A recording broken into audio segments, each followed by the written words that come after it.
My name is Yao Bantu. Welcome to this episode. And Liberia's President George Weah recently considered defeat in his bid for a second term after a tight runoff against Joseph Boakai, a 79-year-old political veteran whose opponents call him Sleepy Joe because he sleeps at important events, or at least he appears to be asleep. As his supporters say, he appears to be asleep, but if he's in the opposition, he actually sleeps. Well, he's old, and old people get tired sometimes and they need a nap. But before I get into this story, just a brief recap on how Israel's fast and furious drive into the African labor market is going. Now, we talk about Malawi here on a lot of occasions. So how are the Malawians doing in Israel? Gaps have started to appear in the labor export policy employed by Malawi. Recently, the recruiters have stopped taking in girls as they prefer to pick up young men instead. They're saying that in the few weeks that they have been there, the young women in particular are said to have a bit of an attitude, according to them. They're saying they're a bit lazy, if you like, and demanding that certain conditions change for them. This is what I've been saying all along. There will be issues like these coming up. I don't have the whole story, but that's what's been reported in the public domain in Malawi. Then when the young women go to the recruiting centers in Lilongwe, they're saying, no, we can't recruit you because of your predecessors who've been there. And it's only been, 2 weeks? And we have that issue already. I said on this channel a few times that there will be issues. You just don't uproot thousands or hundreds of people into a new environment without any issues. There will be issues like those, and that's just the beginning. But in another development, Kenya is next on the list to export labor to Israel.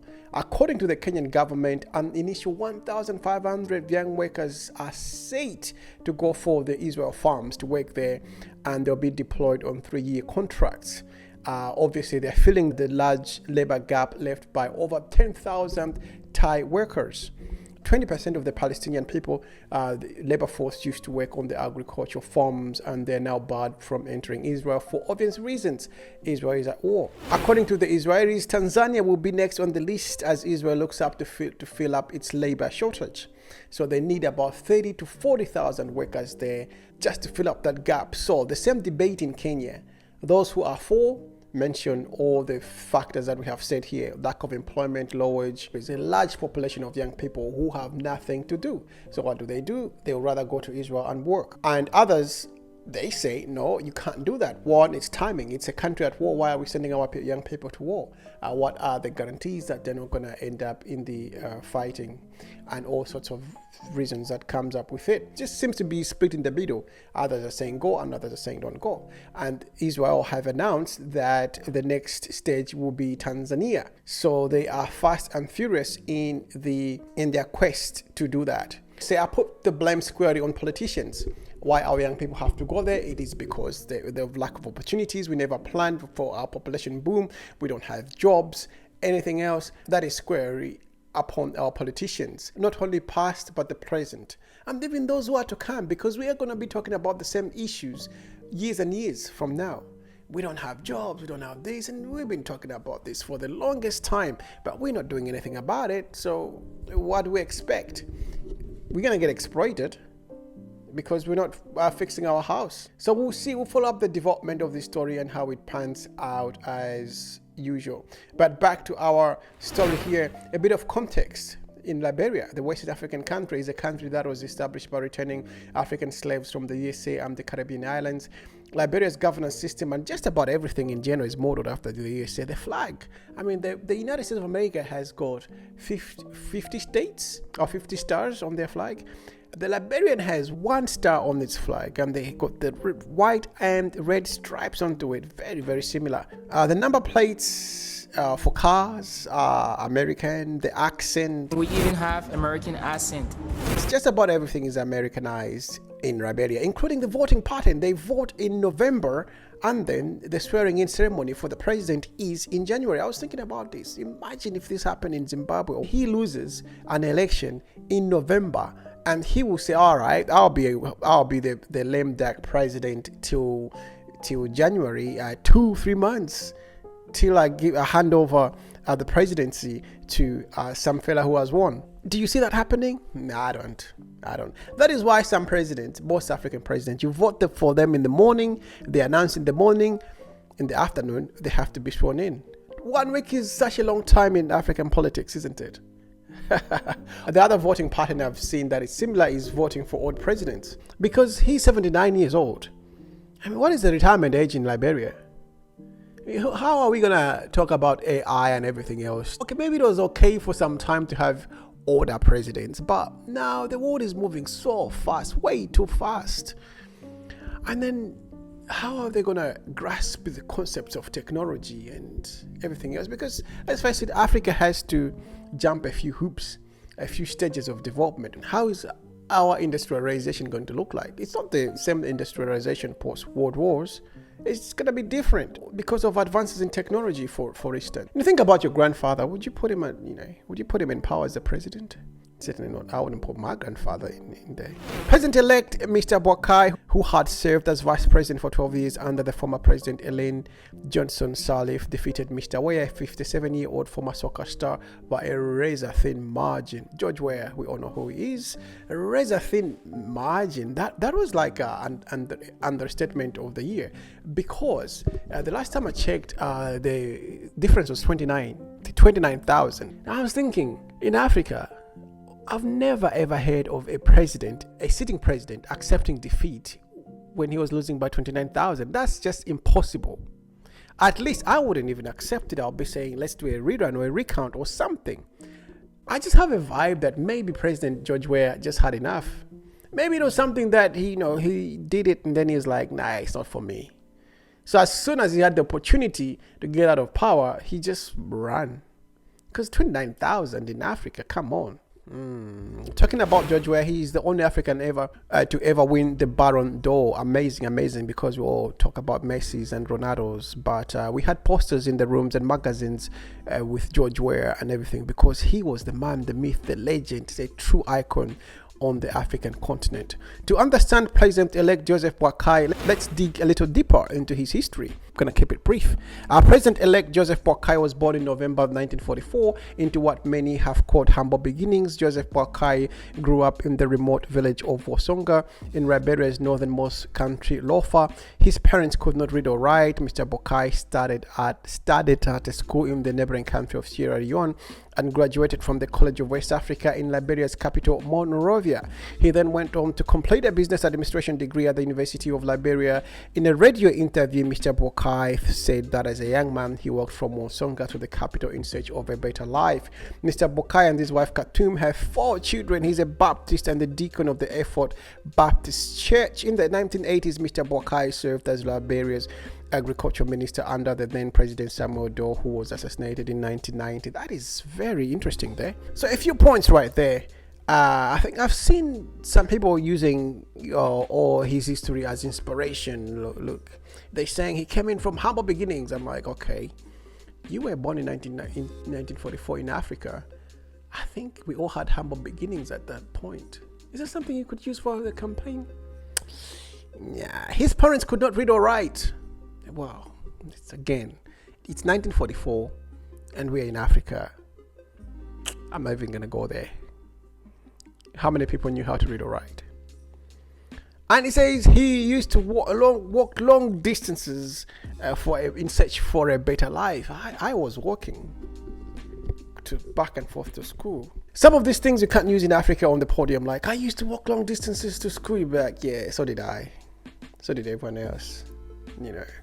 Let's move on. Now let's look at a period which was tragically defined by war, tension, and multiple militia in Liberia's history. So they suffered 2 brutal civilian wars. The first Liberian civil war lasted from 1989 to 1997. President Samuel Doe established a corrupt and dictatorial regime in 1980 that was so unpopular, which led to the withdrawal of support from the United States by the late 1980s. Now, the National Patriotic Front of Liberia, they call themselves NPFL, led by Charles Taylor, invaded Liberia from the Ivory Coast to overthrow Doe in December 1989 and gained control over most of the country within a year. Doe was captured and executed by the Independent National Patriotic Front of Liberia, INPFL, a splinter faction of the NPFL led by Prince Johnson in September 1990. Are you confused yet? It's very confusing because these militias have similar names. One is National Patriotic Front of Liberia, led by Charles Taylor. The other one, they just put independent in front of it. Independent National Patriotic Front of Liberia, INPFL. We're a different organization and was led by Prince Johnson.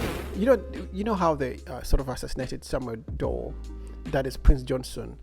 I can just remember that. I watched that clip and I never want to watch it again. And I just don't know why Samuel Doe actually walked into it wasn't even a trap, because he saw the ECOMOG. He knew the ECOMOG had established a base in a territory where Prince Johnson was the warlord. Drove into the headquarters to ask why the ECOMOG didn't pass by the palace to say that they have established a headquarters in Liberia, or they've arrived in the country as the president. So he went there. Prince Johnson would have been like, what's going on? Was that President Doe? Well, let's go and have a look. And lo and behold, there was President Samuel Doe. And there was a little bit of a firefight. They captured him, and that scarred me for life, man. That little clip where Prince Johnson was sipping his whiskey and watching his previous friend. I mean, Samuel Doe himself wasn't an angel, but that was quite horrific. The NPFL and the INPFL fought each other for control of the capital city, Monrovia, and against the armed forces of Liberian Pro-Doe United Liberation Movement of Liberia for Democracy. Peace negotiations and foreign involvement led to a ceasefire in 1995, but fighting continued until the peace agreement between the main factions occurred in August 1996. Charles Taylor was elected president of Liberia following the 1997 Liberian general election and entered office in August of the same year.